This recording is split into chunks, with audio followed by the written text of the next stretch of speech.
Bom dia, gente. Bom dia. Todo mundo bem aí?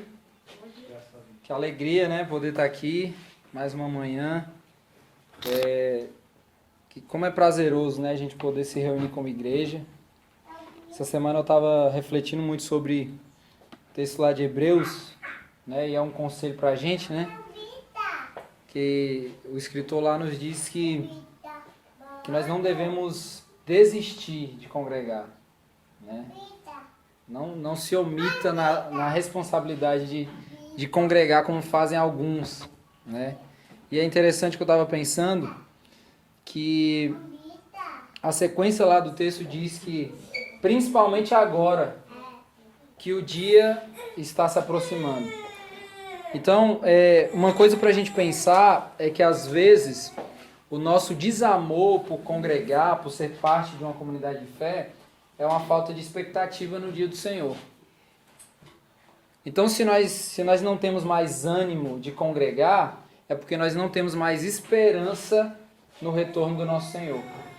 Então, se nós esperamos ansiosamente pelo dia, pelo grande dia, né, que Jesus vai rasgar os céus e vai descer, que nós vamos nos encontrar com Ele, vamos subir, vamos viver eternamente com Ele, se a gente não tem mais expectativa nisso, isso a gente consegue demonstrar no fato do nosso desamor por congregar. Então, gente, não tem nada mais prazeroso do que ser igreja. Eu acho que a principal virtude da nossa salvação é sermos igreja. Por que nós somos salvos? Para quê? Essa semana eu estava muito pensativo sobre isso. Por que nós somos salvos? Nós que somos reformados falamos direto, salvação, nós somos salvos. Tá, beleza, mas por quê? Por que e para que nós somos salvos? A gente deve pensar isso. E a grande virtude prática da nossa salvação é o prazer que nós temos de sermos igreja. De nos reunirmos como igreja.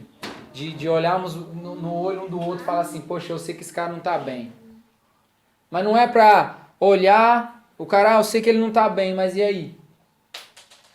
A nossa vida tem que ter um aspecto filosófico o tempo todo de por quê? Para quê? Fazer perguntas. Por que o olhar do irmão está baixo? Por quê? Se eu estou observando isso, isso deve me levar a uma responsabilidade. Então, não tem nada melhor, gente, do que ser igreja. Não tem nada melhor, mais gratificante, mais empolgante e que mais revele aí o cuidado de Deus com a gente.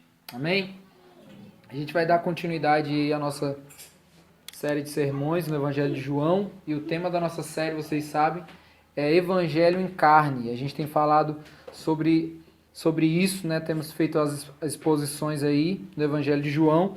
Mas a gente tem trazido uma aplicação prática de que o Evangelho, que é a notícia que Deus se encarnou e se fez homem, nos alcançou.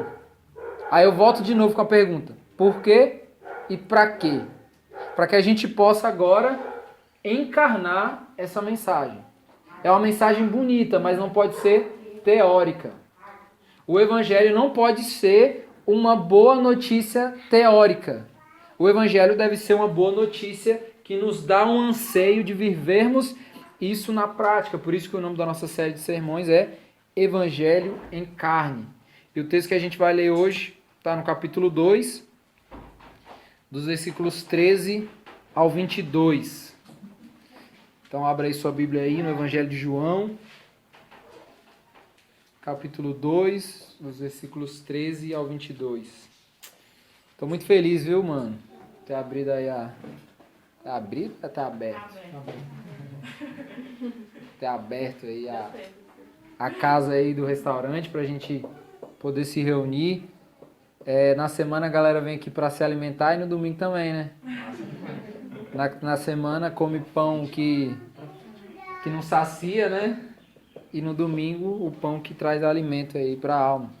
Então, acharam aí todo mundo? Evangelho de João, capítulo 2, dos versículos 13 ao 22. O texto diz o seguinte: quando já estava chegando a Páscoa judaica, Jesus subiu a Jerusalém. No pátio do templo viu alguns vendendo bois, ovelhas e pombas, e outros assentados diante de mesas trocando dinheiro. Então ele fez um chicote de cordas e expulsou todos do templo, bem como as ovelhas e os bois. Espalhou as moedas dos cambistas e virou as suas mesas. Aos que vendiam pombas disse: tirem essas coisas daqui, parem de fazer da casa de meu pai um mercado.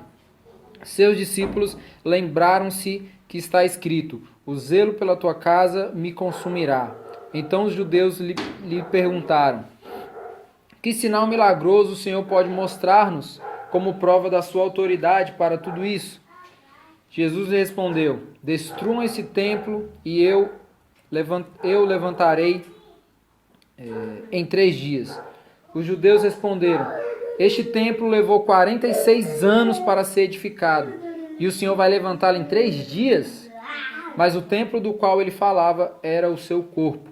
Depois que ressuscitou dos mortos, os seus discípulos lembraram-se do que ele tinha dito. Então creram na Escritura e na palavra que Jesus dissera. Vamos orar. Senhor Deus, muito obrigado, Pai, pela tua palavra, Pai, pela revelação da tua palavra, que é o nosso alimento, é o alimento que sacia verdadeiramente, Pai, o nosso interior e nos dá sentido para a nossa vida, Pai. Nós te agradecemos porque temos acesso à tua palavra, Pai. E que o Senhor nos ensine, Pai, a não negligenciar, Pai, a tua palavra. No nome de Jesus. Amém. Gente, a gente está aqui diante de um texto que é bem importante, né? Principalmente para aquilo que nós podemos chamar de práticas litúrgicas das nossas vidas.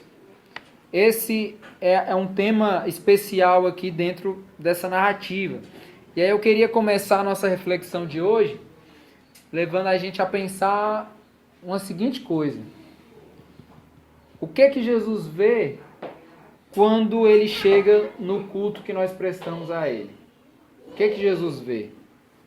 Quando nós nos propomos a entregar um culto ao Senhor, a prestar um culto ao Senhor, o que ele vê quando ele chega no culto da nossa vida, no culto que nós prestamos para ele, a ele?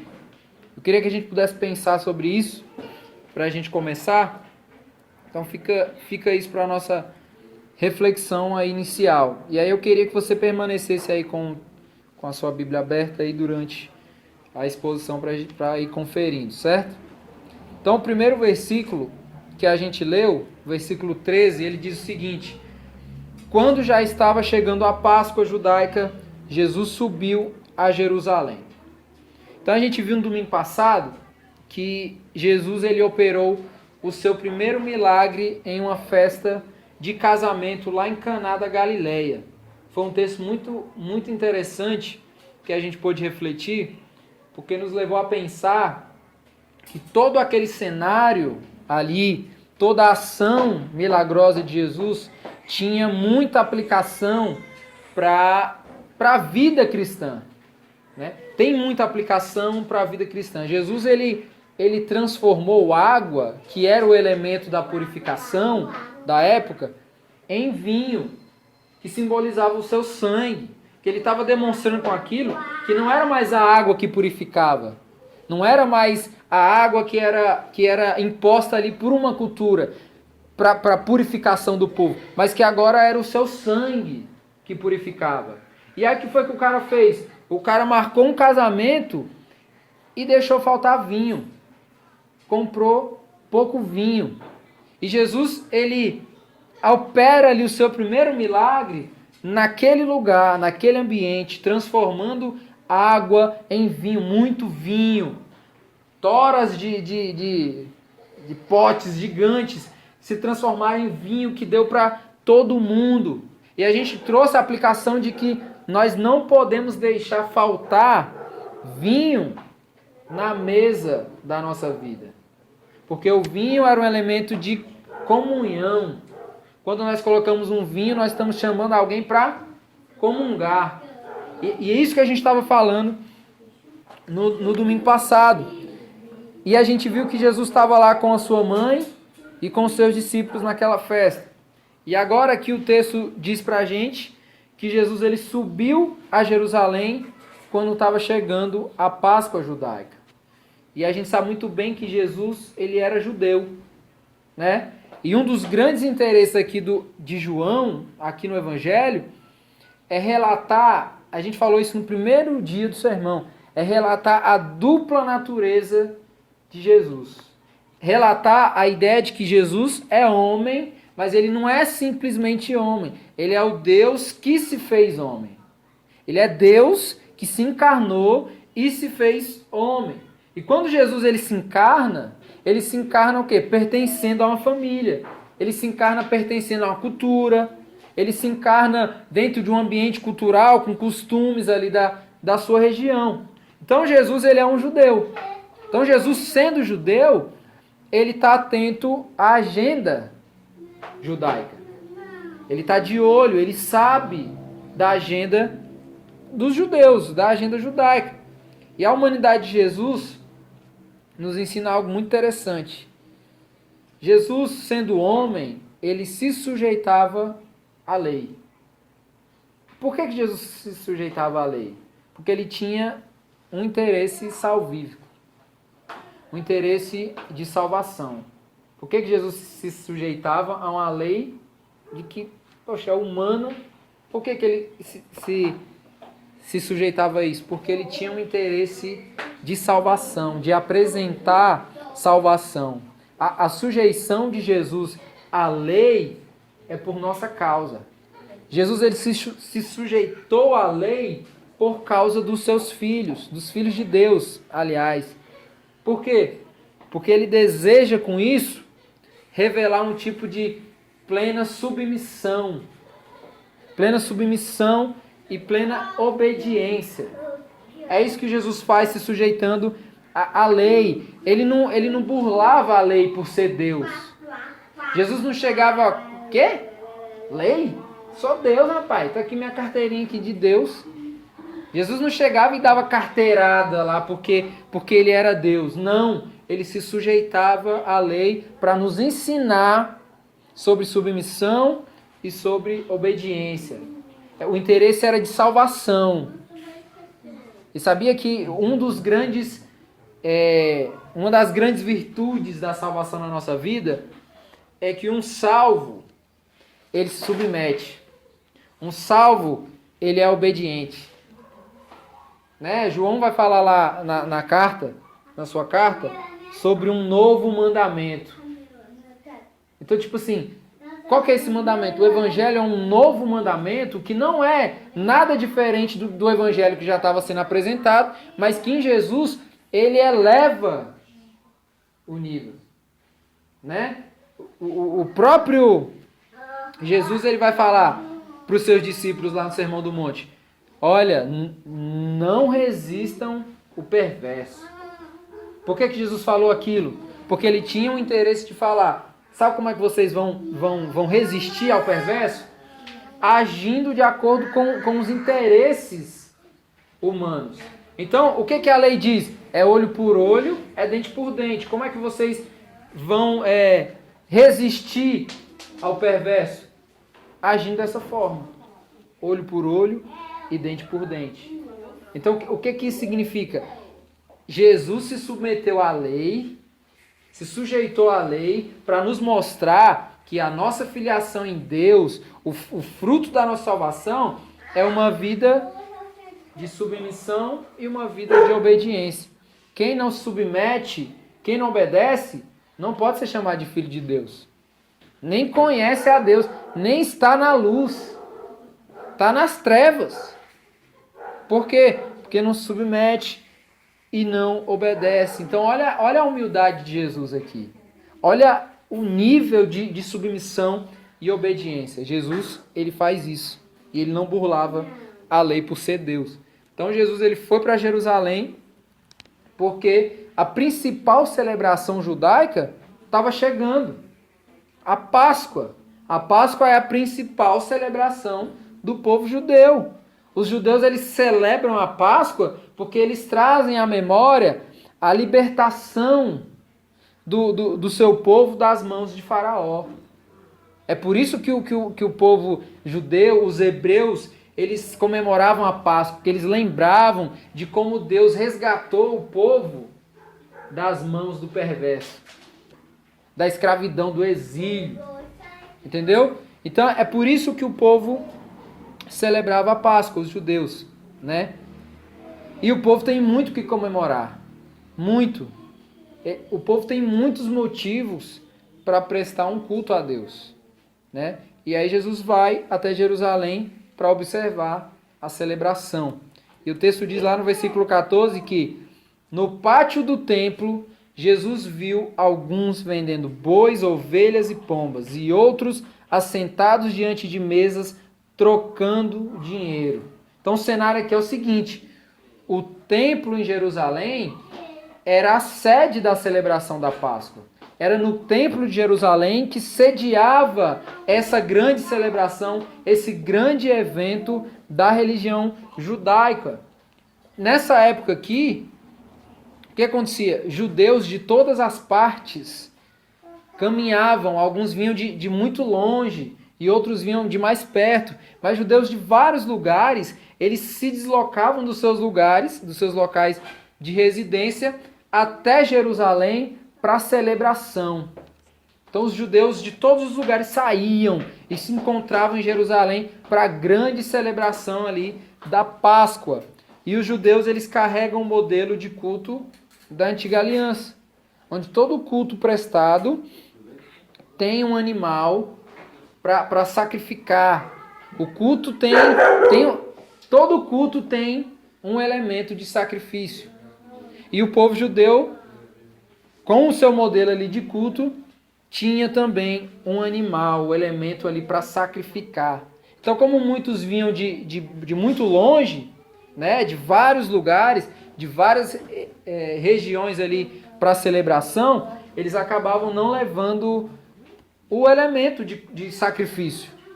Imagina aí, o cara cruza o país para ir até Jerusalém, para a grande celebração da Páscoa, e ele vai levar um cordeiro lá no ombro. Não. Então, a maioria não levava o elemento. E o que acontecia ali? O povo vendia na porta do templo os elementos do sacrifício. Então, o povo vendia os animais para que viabilizasse que a galera que vem de longe não precisasse trazer. Então, quando o cara chegava na porta do templo para prestar o seu culto, para a Páscoa, para a grande celebração da Páscoa, ele comprava ali o animal que era o seu sacrifício para ele poder cultuar ali a Deus naquela grande celebração. Então, quando Jesus ele chegou no templo e ele ainda estava no pátio do templo, ele viu que havia ali um grande comércio. Quando Jesus chegou para a celebração da libertação, tinha um grande comércio na porta do templo, no pátio ali do templo, nas margens ali do templo. Né? Tinha gente vendendo boi, tinha gente vendendo ovelha, tinha gente vendendo pombo e também tinha gente fazendo câmbio, gente que estava trocando dinheiro. O que estava acontecendo ali? Uma verdadeira feira. Uma feira livre. Jesus chegou para a celebração, Jesus chegou para o culto, e quando ele chega ali, o que ele vê é uma verdadeira feira livre acontecendo ali. Gente vendendo, gente comprando, gente trocando dinheiro. Lá em Fortaleza seria a feira da Parangaba, né? Aqui deve ter uma feira também grandona aí com um monte de coisa. Então foi isso que Jesus chegou e viu lá. E aí o texto diz que quando Jesus viu aquela cena, ele fez um chicote de cordas e ele expulsou todos do templo. E não foi só os comerciantes. O texto não diz que Jesus expulsou apenas os comerciantes. Não. Jesus expulsou todos. O que Jesus expulsou? Os comerciantes, os bois, as ovelhas, tudo. Todos os elementos do comércio Jesus expulsou. Jesus pegou, fez um chicote e expulsou todo mundo que estava fazendo comércio. Mas não foi só as pessoas, os elementos também. Sabe por quê? Porque essas coisas elas estão interligadas. Eu gosto sempre de refletir na oferta que Caim e Abel entregaram a Deus, e eu gosto muito da ênfase que o texto bíblico traz para a ideia de que Deus ele rejeitou Caim e a oferta. Deus ele não só rejeitou a oferta porque foi ruim, ele rejeitou Caim e ele rejeitou a oferta. Assim como ele aceitou Abel e aceitou a oferta. Aqui o que Jesus está fazendo? Expulsando os comerciantes e os elementos que eles estavam vendendo, os produtos ali do comércio. Por quê? Porque não adianta tirar os vendedores e deixar o produto. É ou não é? Resolve? Não resolve. Não resolve. Então, é isso que o texto diz. Jesus fez um chicote e expulsou todos do templo. Os comerciantes, as ovelhas, os bois, ainda espalhou as moedas dos cambistas e virou as suas mesas. Aos que vendiam pombas disse: tirem essas coisas daqui, parem de fazer da casa de meu pai um mercado. E a gente costuma olhar aqui para essa atitude de Jesus e pensar que Jesus ele deveria estar muito irado, né? Geralmente uma galera aí que é mais liberal olha para esse texto, olha como Jesus se irou. Por quê? Porque estavam fazendo comércio na casa dele. Esses pastores que roubam, esses pastores que ficam vendendo lenço ungido, não sei o quê. Jesus vai chegar no templo irado e vai expulsar todo mundo, chicotear todo mundo. Por quê? Porque toda vez a gente olha para esse texto aqui e olha para a atitude de Jesus como uma atitude de quem está irado. De quem está, ele deveria estar tomado de raiva. A gente sempre olha para isso. Mas na verdade, essa atitude aqui de Jesus, ela revela o cumprimento de uma profecia. Jesus está cumprindo uma profecia que está lá no livro do profeta Malaquias, capítulo 3, nos versículos 1 ao 4. Sabe o que o texto lá diz? Diz o seguinte: vejam, envio o meu mensageiro que preparará o caminho diante de mim. Então, de repente, o Senhor, a quem vocês buscam, virá a seu templo. O mensageiro da aliança, por quem vocês anseiam, certamente virá, diz o Senhor dos Exércitos. Mas quem poderá suportar quando ele vier? Quem permanecerá em pé em sua presença quando ele aparecer? Pois ele será como fogo ardente que refina o metal, como sabão forte que branqueia as roupas. Ele se sentará como refinador de prata e queimará toda a impureza. Purificará os levitas e os refinará como ouro e prata, para que voltem a oferecer sacrifícios aceitáveis ao Senhor. Então o Senhor se agradará novamente das ofertas do povo de Judá e do povo de Jerusalém, como no passado. Então a atitude de Jesus, ao chegar ali e aparentemente expressar sua raiva, a atitude de Jesus ali é de reivindicar um verdadeiro culto ao Senhor. Jesus não está se rebelando. Jesus não é um subversivo que está chegando na violência. Não. Isso aqui não é uma manifestação política de Jesus. Vamos chegar, vamos quebrar tudo. Isso não é esse o interesse de Jesus. O que Jesus está fazendo ao puxar um chicote e expulsar os comerciantes e os produtos ali do templo? Ele está reivindicando um verdadeiro culto ao Senhor. É isso que ele está fazendo. Ele está reivindicando. Sabe por quê? Porque esse culto aí está desconectado.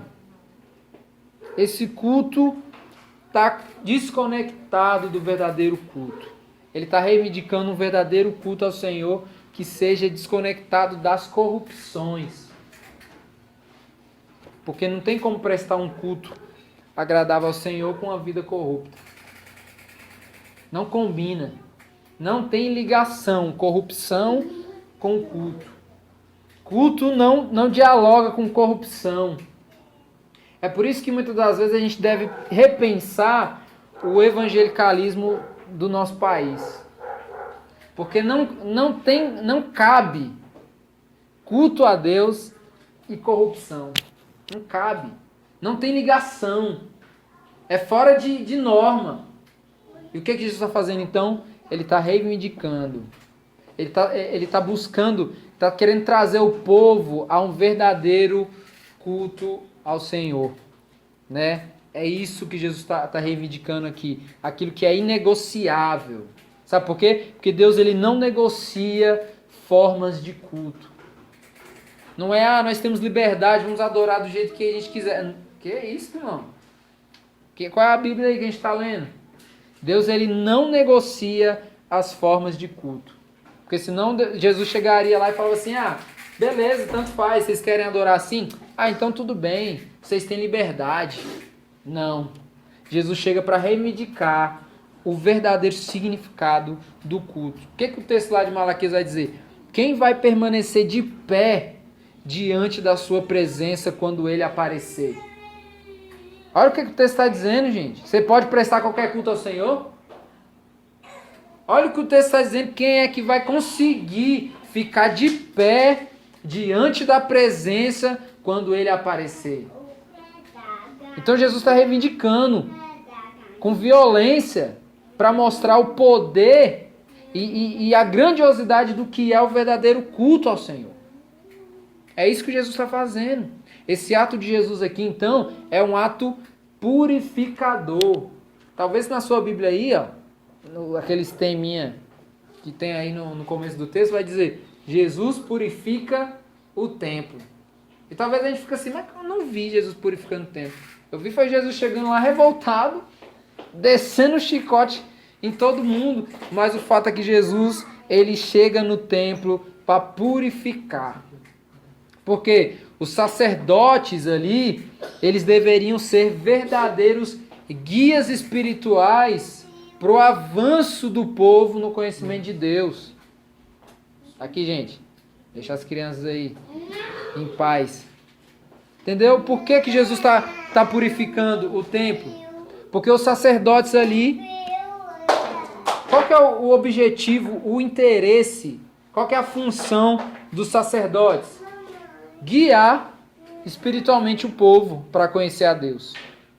Esse é o interesse, essa é a responsabilidade do sacerdote. Guiar o povo para conhecer a Deus verdadeiramente. Mas o que eles estavam fazendo? Eles estavam sendo instrumentos de perdição para o povo. Então a responsabilidade do sacerdote era guiar o povo para um crescimento espiritual. E o que eles estavam fazendo? Guiando, desvirtuando o povo. Desviando ali o povo, levando o povo para a perdição. Então Jesus está reivindicando um verdadeiro culto. Mas ele está reivindicando isso de quem? Daqueles que têm autoridade sobre o povo. Jesus está chegando para os sacerdotes, é para os líderes. Ele está reivindicando, é deles. É daqueles que têm autoridade sobre o povo. No próprio livro lá do profeta Malaquias, Deus fala uma coisa que eu sempre achei pesado, aquilo que Deus fala ali para os sacerdotes. Deus ele fala o seguinte, quem dera que vocês se posicionassem na porta do templo, como que impedindo o povo de virem e prestar um falso culto ao Senhor. Olha o que Deus está falando para os sacerdotes. Quem dera vocês se posicionassem com a responsabilidade que vocês têm. Estão querendo fazer bagunça? Estão querendo prestar um falso culto? Fica na porta do templo, ninguém vai entrar. Ninguém vai entrar. Por quê? Porque é para ter zelo pelo culto. O sacerdote ele tem que ter zelo pelo culto. Por quê? Porque ele tem como responsabilidade guiar o povo para o conhecimento de Deus. E não guiar o povo para a perdição. E é isso que Deus fala lá. Porque os sacerdotes, os líderes espirituais, ao invés de desenvolverem a fé do povo, eles estavam fazendo o povo tropeçar. Então tem algo errado ali. Tem algo de muito errado ali. Porque os líderes, eles estão na porta do templo, mas eles não estão impedindo o povo de prestar um falso culto. Pelo contrário, eles estão viabilizando que o povo continue indo ali e prestando um falso culto. Então, a suposta violência de Jesus, na verdade, é um ato de purificação. E onde começa essa purificação? Começa pelas autoridades, começa pelos líderes. Por quê? Porque a partir deles, eles vão ser exemplo. E todo o templo, todo o povo será purificado. É por isso que a gente, às vezes, as pessoas ficam, os pastores eles têm que ser santos, né? Tipo assim, os caras são intocáveis, os caras são super-heróis e tal, essa coisa toda. Por quê? Não que isso esteja errado. Em algum nível aí, isso tem a sua verdade. Porque o sacerdote, ele tem a responsabilidade de guiar o povo. Cara, a galera fala, né? Observe aí, se uma igreja tá indo ladeira abaixo, o sacerdote aí, irmão, não tá com a vida diante de Deus boa, não. Não tá guiando esse povo, não. A galera não tá lendo a Bíblia? Claro, tem a responsabilidade pessoal de cada um, tem. Mas cadê o incentivo do sacerdote? Ah, o cara passa 3 semanas sem orar? Que é isso? A culpa é da igreja? Não e sim. Sim, porque deve instruir o povo a orar, e não porque o povo, sendo instruído, deve agora se responsabilizar por ter uma vida cristã, né? Uma vida devocional. Então, a purificação aqui de Jesus começa por onde? Pelos líderes, pelos sacerdotes, né? E aí o que Jesus disse? Tirem essas coisas daqui. Parem de fazer da casa de meu pai um mercado. Ou seja, parem de profanar o lugar de culto a Deus. Parem de profanar, parem de alienar o uso correto desse lugar. Parem de deturpar. Jesus ele chama o templo ali de casa de meu pai. Porque ali de fato o templo era conhecido como casa de Deus. Então Jesus já está dizendo para o povo, já está revelando para o povo que ele é o Filho de Deus. Talvez muitos nem perceberam a fala de Jesus, mas Jesus está dizendo, parem de fazer da casa de meu pai um mercado. Por quê? Porque ele já está apontando ali, olha, eu sou o Filho de Deus. Se o templo é conhecido como casa de Deus, e ele está chamando esse lugar de casa de meu pai, ele já está mostrando que ele sendo homem ali, ele não é apenas homem, ele é o Filho de Deus. Ele é o Messias mesmo, o enviado, Filho de Deus. O texto diz, seus discípulos lembraram-se que está escrito, o zelo pela tua casa me consumirá. Então os discípulos vendo ali toda aquela situação, eles fazem uma citação de Davi lá no Salmo 69. O zelo pela tua casa me consumirá. E essa casa, que também significa templo, quando Davi ele utiliza esse termo ali, ele está se referindo a toda a expressão de culto divino. Então, o que é a casa? É um culto. São as diferentes expressões de culto, de totalidade de culto. Eu e minha casa serviremos ao Senhor. O que eu estou querendo dizer com isso? Eu e a minha casa nos expressamos no ambiente familiar, no ambiente da vida, um culto ao Senhor de diversas expressões. Então, quando Davi fala de o zelo pela tua casa me consumirá, ele está dizendo que o zelo pelo culto, o zelo pelas diversas expressões do culto divino consome. Olha como isso é profundo que Davi está falando. O zelo pelo real significado de culto, de cultuar, estava devorando Davi. Ele estava sendo devorado pelo zelo do verdadeiro culto. Ao ponto, lá no texto, ao ponto dos insultos daqueles que insultavam a Deus caíssem sobre ele. Tá vendo como isso aqui é profundo? Davi está dizendo que o culto, o real significado do culto está consumindo a sua vida. Ao ponto de toda vez que Deus é profanado, ele sente nele mesmo essa profanação. Cara, a gente precisa entender isso, de verdade. A gente precisa entender isso. Ah, mas tanto faz, estão falando de Deus aí, né? Mas besteira. Deus sabe quem ele é. Deus não tem crise de identidade, não. A gente precisa ficar defendendo, não, Deus. Ficar defendendo Deus pra quê? Deus, ele é Deus. Ele não precisa de advogado, não. Davi está dizendo que toda vez que insultavam a Deus, ele sentia o insulto. Sabe por quê? Porque ele tem zelo. Ele tem um zelo que está entranhado nele pelo verdadeiro significado do culto. Eu zelo tanto pelo verdadeiro culto ao Senhor que os insultos a ele me atingem. Como se Davi estivesse falando isso. Então os discípulos viram na atitude de Jesus ali o mesmo sentimento de Davi.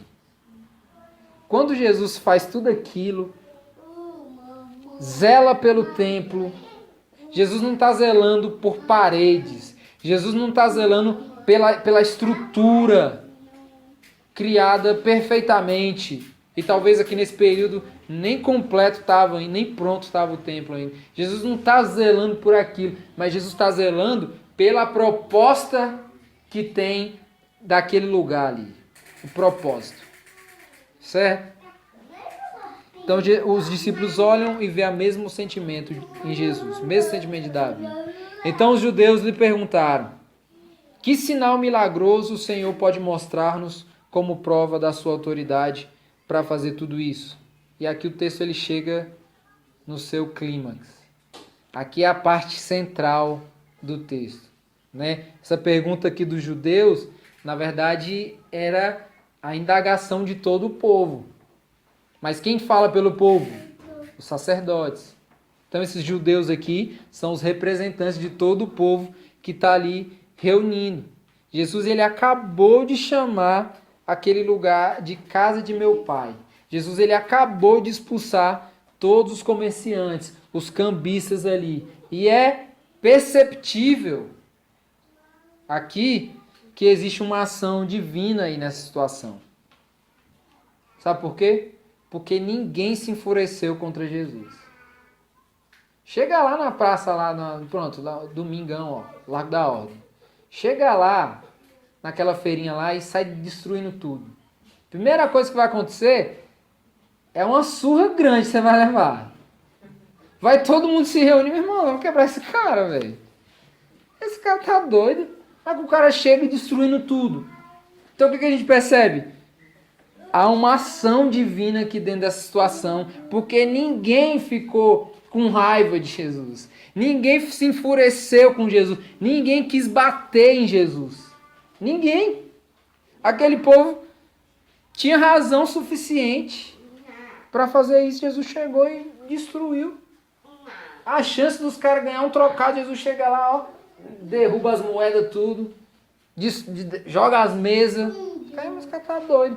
Não, ninguém se enfureceu. Ninguém quis bater em Jesus. Aquele povo todo ali poderia muito bem se unir, dar um coro em Jesus. Mas não. O que o povo quer? O povo quer saber como ele pode provar toda essa autoridade que ele tem fazendo tudo isso. Jesus está fazendo tudo isso, então ele tem autoridade. O povo quer saber. Mas eles não querem uma simples prova. Eles querem um sinal milagroso.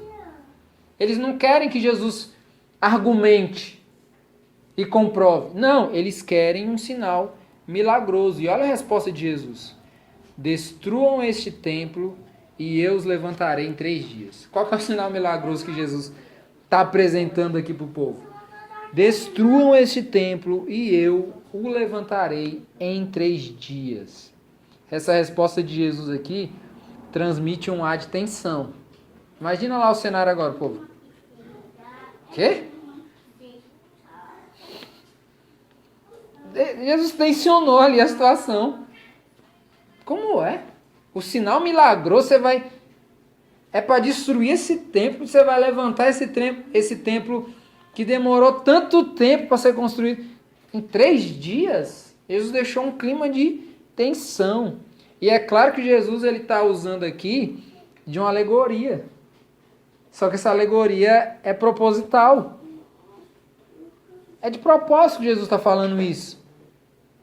Mas essa resposta aqui muda o cenário. Por quê? Porque Jesus está fazendo o povo pensar. É tipo assim, fica com essa aí. Vou ali. Está fazendo o povo pensar. Jesus está reivindicando o verdadeiro culto. E Jesus está elevando o padrão do culto. Porque embora destruam o templo estrutural, o templo que é o seu corpo é indestrutível. É indestrutível. Será restaurado em 3 dias. Ou seja, é coisa fácil para Deus resolver. Entendeu? E o texto diz, os judeus responderam, este templo levou 46 anos para ser edificado. E o Senhor vai levantá-lo em 3 dias? Que espécie de autoridade é essa?